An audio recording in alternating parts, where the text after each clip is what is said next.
Bonsoir à tous. Et bonsoir à tous, vous l'attendiez avec impatience. Le vrai, l'unique, le seul, le fameux, le rhum. Et oui, messieurs, dames.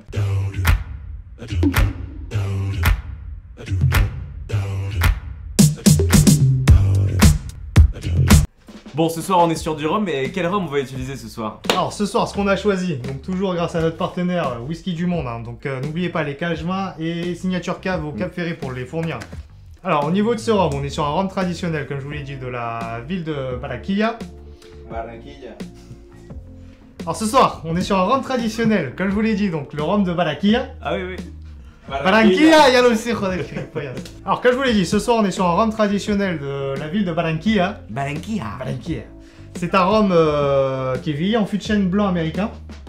Donc on va retrouver des notes notamment de tabac, de café torréfié et un côté très boisé.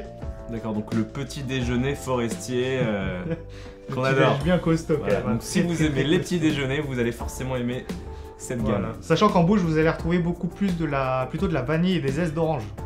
C'est très sympa, surtout par rapport à la recette qu'on va travailler ce soir. Mais quelle recette allons-nous travailler ce soir? Alors on l'a beaucoup demandé, hein, donc on s'est décidé enfin à la faire. Pina colada! Et là, Alors ce soir, on va pas être sur une pina classique, hein. On s'est permis de la retwister, essayer de vous montrer des choses un peu différentes de comment pouvoir la revisiter chez vous. Besoin pour cette recette de rhum, comme vous le savez. On va remplacer la crème de coco habituelle par de l'eau de coco ou de l'eau de coco pour faire quelque chose d'un peu plus léger. Et on a fait un prémix en fait. Donc ce petit prémix, magnifique comme il est, on a mis 200 ml de purée de mangue, hein, une purée qu'on a passée au blender, pour 400 ml de jus d'ananas, et on a rajouté, attention, mais qu'est-ce 30. que t'as encore mis? Un petit côté français comme d'hab. Hein. Ouais. Donc on a rajouté juste 30 ml de vinaigre de cidre de pomme. Voilà. Donc on n'est pas dans la vraie recette de la pina colada. Non, là on a voulu jouer sur un côté peut-être plus léger et un poil plus acidulé quoi. Qui aura un petit peu plus de peps en bouche quoi. Ouais, ça peut être sympa quand même. Hein. Comme on a dit, sur ce rhum, on a quand même beaucoup de tonalités autour du café, du tabac, un côté très boisé, des ailes d'orange, de la vanille. Donc on s'est dit, voilà, on a un petit peu plus acidifié ce prémix de mangue pour pouvoir se permettre d'ajouter un petit sirop de cannelle. Hein. Donc 100 g d'eau, pardon, 100 g de sucre pour 20 g de cannelle, tout simplement. Et la dernière petite touche, ma petite fiole préférée. Alors là, on est sur de la fleur d'oranger.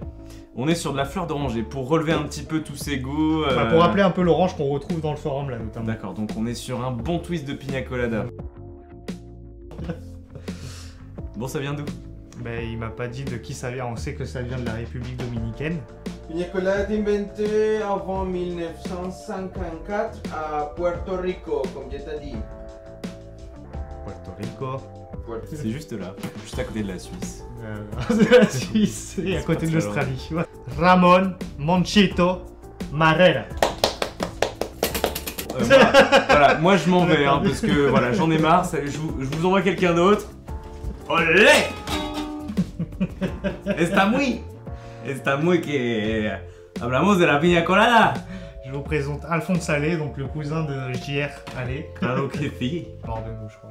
Bon, il m'a raconté, on est sur une piña colada. C'est ça, un peu twisté du coup. Très bien, bon on y va. Moi, Allez, c'est parti. Bon, tu retournes cette petite partie. Ok. On va commencer avec le premier prémix. Donc, ce prémix, on va en mettre 4 centilitres. Bon, donc du coup, on part sur 4 centilitres de prémix à la mangue. Alors, une fois qu'on a ajouté ça, on passe à notre petit sirop de cannelle. Ce petit sirop, comme on l'a dit, hein, faut pas que ça soit trop sucré, on va mettre juste un petit centilitre pour aromatiser.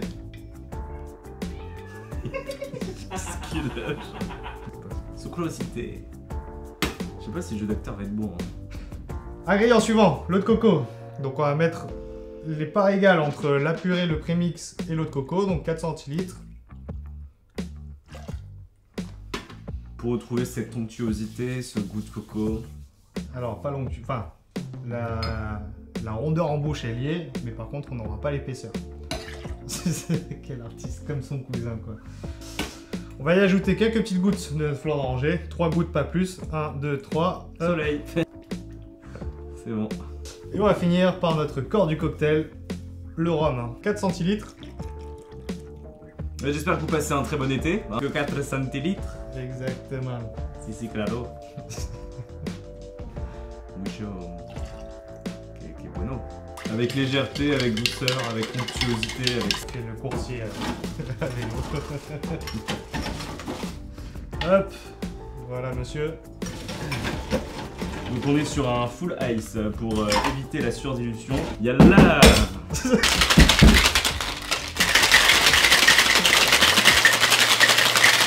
Quoi? L'accent. Ah, donc du coup après on fait quoi? On va le servir dans notre verre. Là, on est sur un cocktail à base de rhum. On a des saveurs exotiques. Ça nous fait un peu penser au cocktail Tiki notamment. Et merci à Barman with Attitude pour nous avoir fourni ces verres-là. Vous avez toujours notre code promo qui est dispo sur la page Instagram avec la réduction de 5% pour toute commande. Un matériel, verre. Et on passe, hein, vous connaissez maintenant. Alors du coup, on vient remplir notre Tiki Mug de glace filée. Et on vient filtrer le cocktail dans notre verre. Tranquillou.